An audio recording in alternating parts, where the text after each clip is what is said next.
I'm Deb Soule, and I'm an herbalist and a biodynamic gardener, and I'm the author of the new book, The Healing Garden, which is coming out at the end of April. And I'm standing in the tincture room at Avena Botanicals in our herbal apothecary. So I'm surrounded by dozens and dozens of different fresh tinctures that we've made from our gardens. We grow over 70% of the herbs that we make into herbal tinctures. And in the book, I give really clear instructions about how to make tinctures from either fresh herbs or dried herbs. And today I wanted you to actually see where our gallon jars of tinctures are stored, and to speak a little bit about the dosing of tinctures. So first, before I even speak about dosing, I wanted to say something about quality. And that is that the quality of the herbs that are used in any kind of herbal preparations is really where I start, because their quality is what's going to make a really incredible quality tincture that will then be something that a person takes to enhance their own health situation. So we want to always start with really, really fine quality herbs. And that's why we grow so many of the herbs here in our gardens, because every plant has a specific time in its life cycle that we gather it. We gather in the morning. We gather very mindfully with a lot of gratitude. The fresh plants come right into our apothecary, and they're made into tinctures very quickly. So all of the constituents and the essence, the spirit of the plants, I say, are right in these beautiful jars, and that is passed on to the people who take tinctures. So dosing is going to really be dependent on the age of a person. So both whether you're a child or whether you're an adult. So the weight of a person, somebody's constitution, and what the conditions are of why you're choosing to take certain herbs. So those are things to always consider before you actually take an herb. It's like, why am I choosing to use the herb? The herbs that I spoke about in the Healing Garden book, there's 18 of them. I wrote very specifically about how to grow and how to gather and how to dry them and how to prepare them for teas and for fresh tinctures.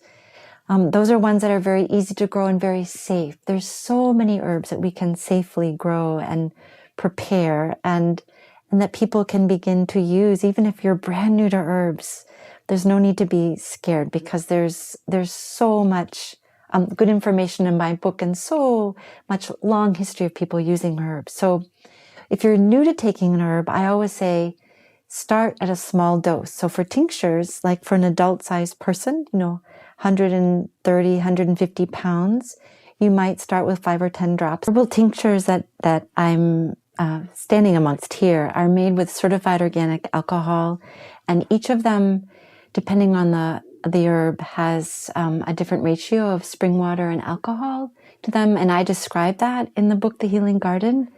For using alcohol tinctures, again, it's going to be if somebody is in any way sensitive to alcohol, somebody who is not using alcohol for a number of different reasons, somebody who's an alcoholic for religious reasons, you would be staying away from tinctures.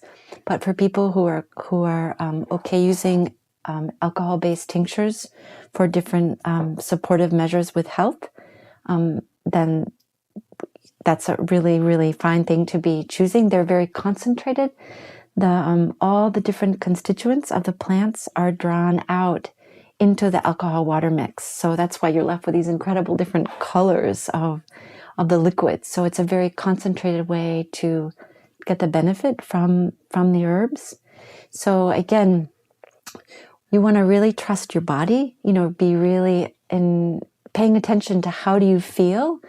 If you're new to taking a tincture the first time, as I said, start with the smaller doses, and you can increase a little bit based on what the situation is of why you've chosen these particular herbs. So you can go up to 15 drops, 20 drops. Some people might even go up to 30 drops. Again, it really depends on what the situation is, and also depends on the guidance if you're working with an herbalist or a holistic care provider that is working with herbs. So you want to be, following the guidance that's given to you if you're working with somebody. But generally, I like to start people on 10 to 15 drops of a tincture. And then if you feel like you need to go up a little bit more, then to trust your intuition.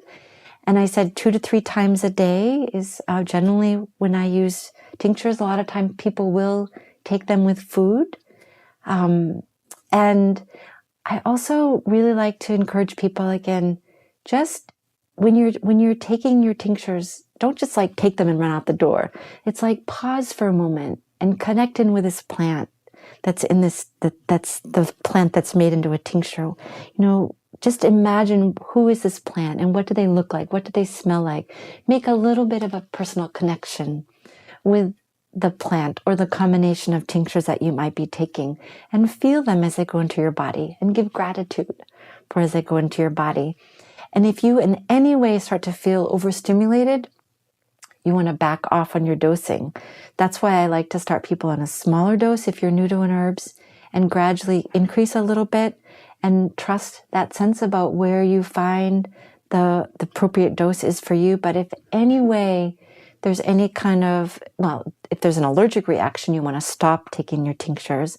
But if you start to feel just a little bit agitated or irritated, or you're not sleeping well, I say back down on your dosing, and also maybe only take the herbs in the morning time if you're starting to feel like it just overstimulates the body. So again, I think herbal medicine is such a reminder to us of really paying attention to our bodies, to how we feel, to our intuition, to educating ourselves, which again is why I wrote my book, The Healing Garden, so that I could share from my own 40 years of working with plants, of growing plants, of gathering them, of preparing them into tinctures and different types of herbal preparations, because I think that all the ways that the herbs support us is just, I say it's a human right for all of us to be able to educate ourselves, have access to really good